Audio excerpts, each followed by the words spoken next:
अस्सलाम वालेकुम गाइस, मेरा नाम है अली और अल्हम्दुलिल्लाह आज मैं दोबारा अपने channel daily horror stories by Ali से आपके सामने मौजूद हूँ। मैं उम्मीद करता हूँ मेरे जो सब्सक्राइबर्स हैं, मेरे जो चाहने वाले हैं, ये जहाँ भी मौजूद हैं खैरियत से हैं, खुश हैं और इनकी ज़िंदगी बेहतर गुजर रही है। तो सबसे पहले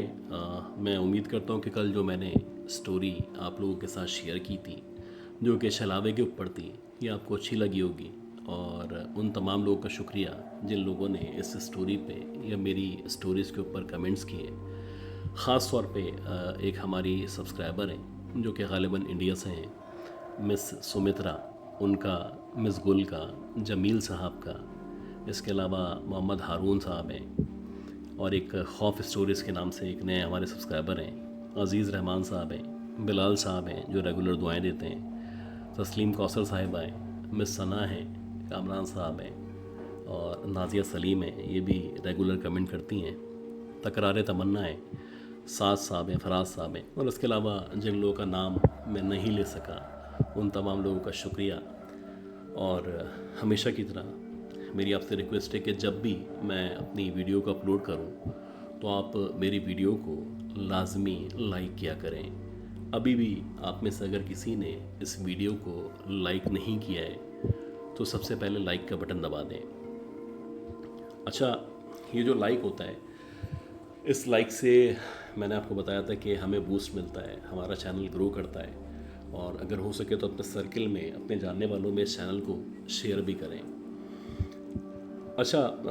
अक्सर आपने देखा होगा कि आपके साथ कराची के मुख्तलिफ़ एरियाज़ के बारे में मैं स्टोरीज़ शेयर किया करता हूँ, लेकिन कराची के अंदर एक ऐसा कमर्शियल एरिया है जो कि अब बहुत बड़ा कमर्शियल एरिया है और अगर कहा जाए तो शायद पाकिस्तान का ही एक सबसे बड़ा कमर्शियल एरिया है और एक स्ट्रीट है जिसे शाहर फैसल के नाम से जाना जाता है। तो इससे पहले भी मुतादिद स्टोरीज़ आपने मुख्तलिफ़ प्लेटफॉर्म पे और मेरे साथ मेरे चैनल पे भी सुनी होंगी, लेकिन आज जो स्टोरी मैं आपके साथ शेयर करने वाला हूँ, ये स्टोरी बहुत ही इंटरेस्टिंग स्टोरी है और ये उसी शार फैसल के करीब एक जगह की स्टोरी है। शार फैसल भी कह सकते हैं आप उसको। और ये स्टोरी हमारे एक सब्सक्राइबर हैं, उन्होंने हमारे साथ शेयर की है। आपने अक्सर कमेंट में पढ़ा होगा इनका नाम सैयद फ़हाद अली। तो ये जो सर हैं जिन्हें मैं अंकल कहता हूँ, ये कहानी उनकी कहानी है और 1999 की उस दौर की कहानी है जब ये बताते हैं कि मैं एक इदारे में शार फैसल से मुत्तसिल एक जगह है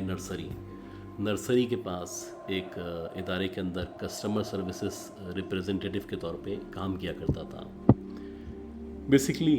ये जो इदारा था ये आज भी वहाँ पे मौजूद है और उस दौर में ये लोग इंपोर्ट एक्सपोर्ट के अंदर डील किया करते थे। तो आपको पता है कि आप में से जो लोग भी मौजूद हैं जो कि इंपोर्ट एक्सपोर्ट का काम करते हैं या जिन लोगों ने ऐसे इदारों में काम किया है जो कि इंपोर्ट एक्सपोर्ट का काम किया करते हैं, तो आपको उस कंट्री के, उस रीजन के मुताबिक अपना काम करना होता है जहाँ पे आप नॉर्मली डील कर रहे होते हैं या जहाँ पे आपको थ्रू कॉल या किसी भी मीडियम के थ्रू कनेक्टेड रहना होता है। अब ये बताते हैं कि मेरी जो नेचर ऑफ जॉब थी वो कुछ इस तरह की थी कि मुझे अक्सर रात में फ्री होते होते कभी 12, कभी 1 और कभी 2 बज जाया करते थे। मेरे पास एक 70 बाइक मौजूद थी और मेरी यूजुअली कोशिश होती थी कि मैं जब वहाँ से निकलूँ, क्योंकि उस दौर में आपको पता है कि लॉ एंड ऑर्डर का भी इशू था और बहुत ज़्यादा सियासी मामला ख़राब थे कराची के अंदर और एक समझ लें कि 12 बजे के बाद लोग नॉर्मली निकलने से, बाहर आने से परहेज़ किया करते थे। खैर, फ़हद भाई बताते हैं कि एक दफ़ा ऐसा हुआ कि जब मैं ऑफ़िस से निकला तो रात के तकरीबन 2, सवा 2 बजे का टाइम था और मेरी कोशिश थी जब मैं नर्सरी से निकलता था तो नर्सरी में, अब जैसे कि आज के दौर में आपने देखा होगा कि सर्विस रोड के साथ आप आते हैं और फिर आपको बलोच कॉलोनी के पास किसी यू टर्न से घुमा के उस रोड पे आना होता है। लेकिन अगर आप उस दौर की बात करें तो उस दौर में एक यू टर्न मौजूद था जो कि नर्सरी के सामने भी मौजूद था। अब ये नर्सरी के सामने था या उससे थोड़ा सा आगे था, तो उस दौर में पुल मौजूद नहीं था। ये बता दें कि मैं उस यू टर्न से नॉर्मली बाइक को घुमाता था, और बाइक घुमाने के बाद मैं फिर इस तरफ यानी शाहर फैसल के रास्ते रिंग रोड की तरफ आया करता था। आज भी अगर आप शाहर फैसल पे सफ़र करें तो आपने देखा होगा कि जब आप नर्सरी की तरफ से रिंग रोड की तरफ आया करते हैं तो ये जो रूट है ये एक लंबा रूट है, और यहाँ पे अब यू टर्न मौजूद नहीं है। आपको अगर घूमना हो, गाड़ी को घुमाना हो, तो आपको काफ़ी आगे या तो रिंग रोड की तरफ जाना होता है, या फिर नर्सरी पे जहाँ पे अब ब्रिज मौजूद है उस ब्रिज से घूम के अल्लाह वाली चौरंगी से वापस आना होता है। खैर ख्वाब बताते हैं कि मैं जब गाड़ी को घुमा के इस तरफ आया, यानी जब मैं रिंग रोड की तरफ था, तो नॉर्मली मैं, क्योंकि मुझे गुलशन इकबाल जाना होता था, तो मैं सीधा रूट लेता था और फिर रिंग रोड से लेफ़्ट मुड़ के गुलशन की तरफ चला जाया करता था। अब ये जो रात थी, या शायद आप कह सकते हैं कि इनकी किस्मत भी थी, शदीद सर्दी हो रही थी, और इस शदीद सर्दी के अंदर ये बताते हैं कि मैं जब वहाँ से निकल रहा था और सीधा जा रहा था, तो मुझे एकदम से पता नहीं क्या हुआ कि मैंने सोचा कि अवामी मरकज़ के सामने जो गली मौजूद है, और जो लोग इस इलाके से, इस एरिया से वाकिफ़ हैं, उनको अंदाज़ा होगा कि मैं किस जगह की बात कर रहा हूँ। वहाँ पे एक बहुत बड़ा ऑटोमोबाइल शोरूम भी मौजूद है। तो ये बताते हैं कि जब मैं उस गली के सामने आया, अल्लाह जानते हैं कि मैंने किस वजह से एकदम से गाड़ी को, अपनी बाइक को लेफ़्ट साइड पे मोड़ लिया, और मैंने सोचा कि अंदर गलियों से होता हुआ सीधा जेल चौरंगी या उस तरफ स्टेडियम की तरफ निकल जाऊंगा, और वहाँ से भी जो मेरा घर है जो कि गुलशन इकबाल के अंदर मौजूद है, मैं वहाँ पे चला जाऊंगा। अच्छा, अब इनकी नीयत तो सरासर यही थी कि एक शॉर्टकट रास्ता भी हो सकता है, जो कि है, आज भी कुछ लोग इस रास्ते को शॉर्टकट के तौर पे इस्तेमाल किया करते हैं। ये बताते हैं कि जैसे ही मैं उस गली के अंदर मुड़ा, तो उस दौर में भी वहाँ पे बड़े बड़े बेंगलोज़ मौजूद थे, जैसे कि आज मौजूद हैं। लेकिन अगर आप उस दौर की बात करें तो उस दौर में बेंगलोज़ तो मौजूद थे, लेकिन बेंगलोज़ के दरमियान जो बहुत सारे प्लॉट्स थे वो खाली थे, और आज भी वहाँ पे दरख्त मौजूद है, लेकिन उस दौर में बेतहाशा तकरीबन हर घर के आगे बरगद के, नीम के या इस तरह के दरख्त मौजूद थे। अच्छा, इत्तफ़ाक़ है कि इस रूट को मैं अभी भी इस्तेमाल किया करता हूँ, तो अभी वहाँ पे बहुत सारे दरख्त हैं, और जैसे ही मगरिब के बाद का टाइम होता है, या आप कह लें कि 10-11 बजे का टाइम होता है, तो आज भी वहाँ पे बेतहाशा सन्नाटा हुआ करता है। फ़ाद भाई बताते हैं कि जब मैं उस गली से मुड़ा, और मेरा ख़्याल है कि मैं मुश्किल से 30-40 सेकंड की बाइक मज़ीद चला के आगे आया हूँगा, तो सीधे हाथ पे एक खाली प्लॉट था, और खाली प्लॉट के बाहर यानी उसके आगे की तरफ एक बहुत बड़ा सा बरगद का दरख्त मौजूद था। अब जब इत्तफाक से मेरी नज़र उस बरगद के दरख्त के ऊपर पड़ी, तो उस बरगद के दरख्त को जब मैंने देखा, तो उस दरख्त पे या उस दरख्त के नीचे की तरफ मुझे कुछ महसूस हुआ, जैसे कि कोई मूवमेंट सी है या कोई मौजूद है। अब इनकी जो बाइक थी उसकी लाइट भी मौजूद नहीं थी, और जितना इनको नज़र आ रहा था तो इनको ऐसा लगा जैसे वाकई में कोई उस दरख्त के आगे खड़ा हुआ है। अब ये जो रोड है, आज भी ये जो रोड है, जो कि सर्विस रोड कहा जा सकता है, जिसको एक बड़ा चौड़ा रोड है, और उस दौर में मज़ीद चौड़ा था, क्योंकि जो बेंगलोज़ वगैरह या जो फ़र्श वगैरह बन गया है उसकी वजह से थोड़ा कंजस्टेड हो गया, लेकिन उस दौर में मज़ीद चौड़ा था। ये बताते हैं कि जैसे ही मैंने उस जगह मज़ीद गौर किया, तो मुझे ऐसा लगा जैसे कोई औरत है जो कि उस दरख्त के नीचे खड़ी हुई है। अच्छा, अब रात का ये पहर था, शदीद सर्दी थी, और ये एक पोश एरिया पहले भी था, लेकिन यहाँ पे आमतौर पे लोग आने से परहेज़ किया करते थे। ये बताते हैं कि थोड़ी सी बाइक मेरी मज़ीद आगे आई, और जब एग्जैक्टली मैं उस दरख्त के सामने यानी अपोजिट वाला जो रोड था उस तरफ मौजूद था, तो मैंने बाकायदा अपनी बाइक को स्लो किया, एक तरह से रुका, और जब मैंने उधर गौर किया तो वहाँ पे एक औरत बहुत ज़्यादा तैयार होकर खड़ी हुई थी। ऐसा लग रहा था जैसे उसने ब्लू कलर का या इस तरह का कोई लिबास पहन रखा है, और दूर से देखने पे जो उसका लिबास था, उस लिबास को देख के ऐसा महसूस हो रहा था जैसे बड़ी तैयार हुई भी है, और तैयार होने के साथ साथ उसने बहुत ज़्यादा ज्वेलरी, जैसे कि रिंग्स, या नेकलेस वगैरह पहन रखे थे, और ऐसा महसूस हो रहा था कि जैसे किसी प्रोग्राम से आ रही है, किसी दावत से आ रही है, या फिर किसी शादी वगैरह से फ्री होने के बाद वो यहाँ पे मौजूद है और शायद किसी बंगले में किसी के आने का या अपने किसी फैमिली मेम्बर का इंतज़ार कर रही है। अच्छा, मैंने बाइक तो रोक दी। जब मैंने बाइक रोक दी तो बाइक को रोकने के बाद जाहिर सी बात है, मेरी एज भी इतनी ज़्यादा नहीं थी और मैं 20 या 21 साल का था, जवान था, गुड लुकिंग था। तो अल्टीमेटली एक आप कह सकते हैं शैतानी बात मेरे जहन में आई कि मैं यहाँ रुकता हूँ, देखता हूँ कि इतनी तैयार होने के बाद ये लड़की यहाँ पे क्या कर रही है, जो कि इनको नहीं करना चाहिए था। बहरहाल ये बताते हैं कि वहाँ पे मैं खड़ा हुआ और मैंने कुछ देर तक, मुश्किल से 30-40 सेकंड तक उस औरत को ऑब्ज़र्व किया। तो वो जो औरत थी, उसकी आंखें या आंखों के नीचे तक का जो चेहरा था मुझे दिखाई दे रहा था, और उसका दुपट्टा या आप कह सकते हैं कि जो भी उसने कपड़े पहने थे वो उस तरह से थे कि उसका आंखों से ऊपर का हिस्सा या उसका माथा ढका हुआ था। उसके हाथ में प्रॉपरली देख सकता था, बहुत गौरी शिट्टे हाथ थे और उन हाथों पे उसने रिंग वगैरह पहन रखी थी। अच्छा, बज़ाहिर यही लग रहा था कि वो किसी शादी से, किसी तकरीब से यहाँ पे आके खड़ी हुई है। अब इस दौरानिए जब मैं वहाँ पे खड़ा हुआ तो मुझे हल्की हल्की सी खुशबू का एहसास हुआ। ऐसा लग रहा था जैसे रात की रानी की खुशबू है जो मुझे अपनी नाक के अंदर महसूस हो रही है, या फिर कभी कभी ऐसा लगता है जैसे मोगरे की सी खुशबू है जो मुझे महसूस होती है। बहरहाल एक मदहोश करने वाली खुशबू थी जो कि बार बार मुझे महसूस हो रही थी, और ऐसा लग रहा था जैसे ये जो खुशबू है ये सरासर उस औरत की तरफ से मेरी तरफ आ रही है,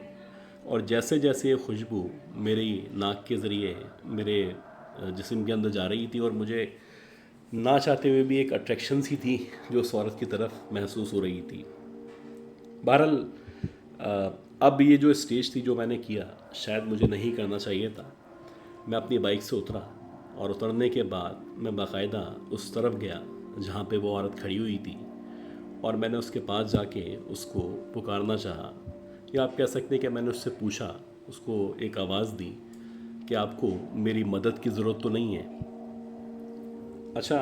नॉर्मली आप जब रुकते हैं और कोई आपको मदद के लिए पुकारता है तो सामने वाला रिस्पॉन्स करता है कि मदद चाहिए या नहीं चाहिए। लेकिन अजीब बात ये थी कि ये बताते हैं जब मैंने उस औरत को पुकारा तो उस औरत ने किसी भी किस्म का रिस्पॉन्स नहीं किया। अब मैं बड़ा परेशान था और मैं सोच रहा था कि आखिर ऐसी क्या बात है कि ये औरत किसी भी किस्म का रिस्पॉन्स नहीं कर रही है। कहीं ऐसा तो नहीं कि उसको मेरी बात समझ नहीं आ रही, या फिर कोई लैंग्वेज बैरियर है जिसकी वजह से वो इसको समझ नहीं पा रही है। अच्छा, उसके बाद मैंने कुछ मज़ीद अजीब हरकत की, और मैंने क्या किया कि मैंने अपनी बाइक के पास वापस आके अपनी बाइक को स्टार्ट किया, और स्टार्ट करने के बाद मैंने उस औरत के सामने जाके रोक दी। अब आप इसको कुछ भी कह सकते हैं कि मैं थोड़ा सा उस औरत की तरफ या अपोजिट जेंडर की तरफ माइल हो रहा था, और अब मैं चाहता था कि मैं इससे बात करूं, इसकी परेशानी को जानूं, या अगर इसको कहीं जाना है तो इसको ड्रॉप कर सकूं।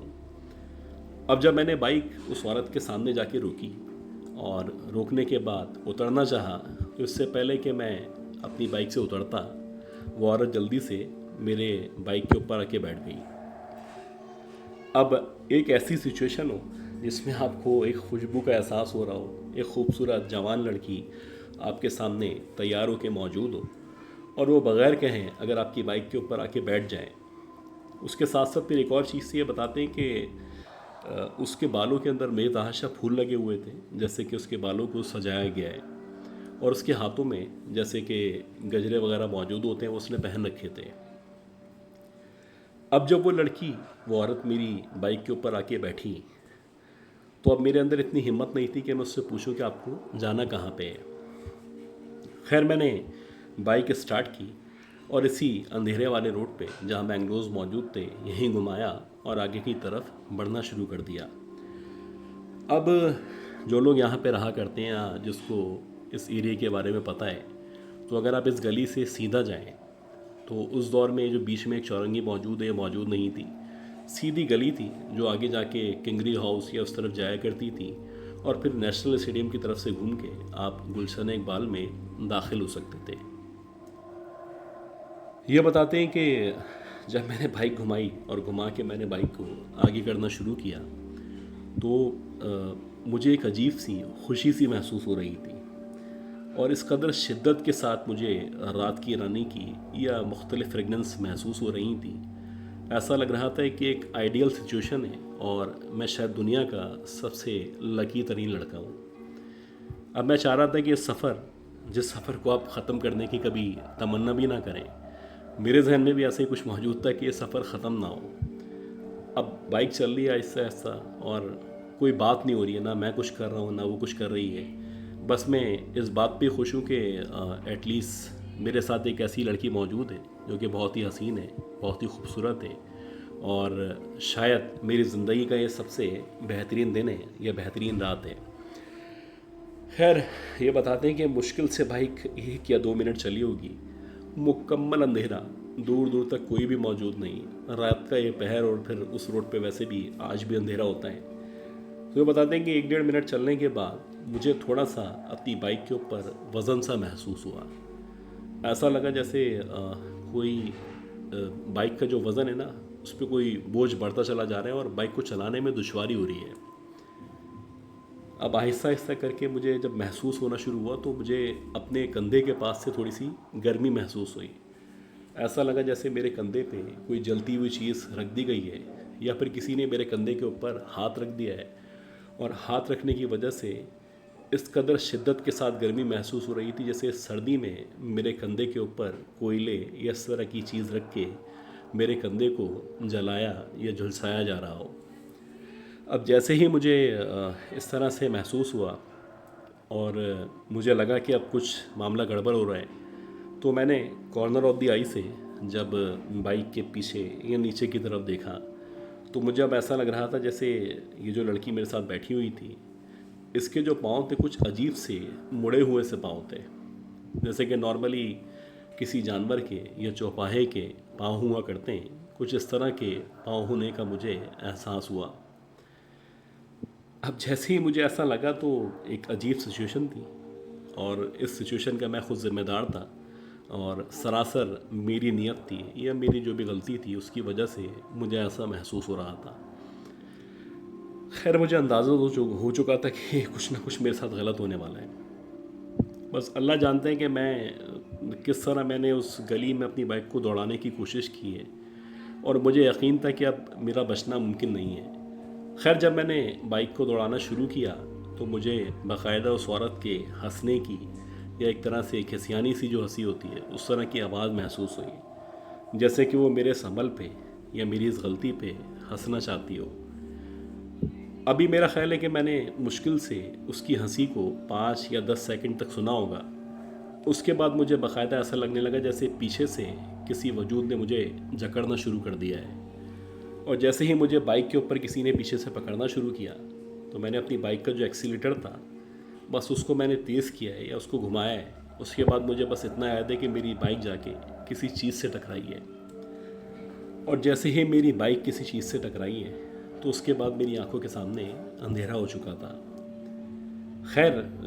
मेरी जब आँख खुली तो तकरीबन 4-4:30 बजे का टाइम था, और मेरे अतराफ़ में 2-3 चौकीदार वगैरह इस तरह के गली के जो होते हैं मौजूद थे,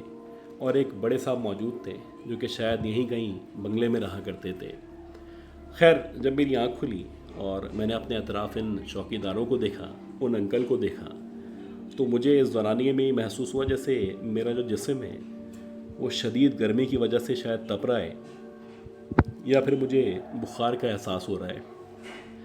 खैर, मैं थोड़ा उठ के बैठा, इन लोगों ने मुझे पानी वगैरह पिलाया और फिर पूछने लगे कि बेटा सब खैरियत तो है। अच्छा, अब तक ये जो सिचुएशन थी इसको मैं समझ नहीं पाया था, मैं सोच रहा था कि ये हुआ क्या है मेरे साथ। खैर, उन्होंने पूछा कि बेटा तुम्हारी बाइक जो थी, बस हमें घर के अंदर आवाज़ आई कि कोई चीज़ टकराई है।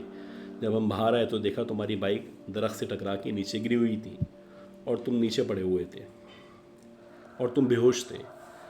अब ये बता दें कि मुझे फिर याद आया कि मेरे साथ हुआ क्या था। वो लड़की जो भी मखलूक थी वो मेरे साथ बैठी थी बाइक पे, और जब मुझे बाकायदा एहसास हुआ कि ये नॉर्मल लड़की नहीं है, कोई और मखलूक है, तो बस मेरी बाइक जो दरख्त से टकराई है उसके बाद मुझे कुछ याद नहीं था। खैर मैं उठ के बैठा और अच्छी बात ये थी कि वो जो अंकल थे उन्होंने सुबह तक मुझे अपने पास रोका, और ना सिर्फ रोका बल्कि वो मुसलसल मुझ पे दम दुरूद करते रहे।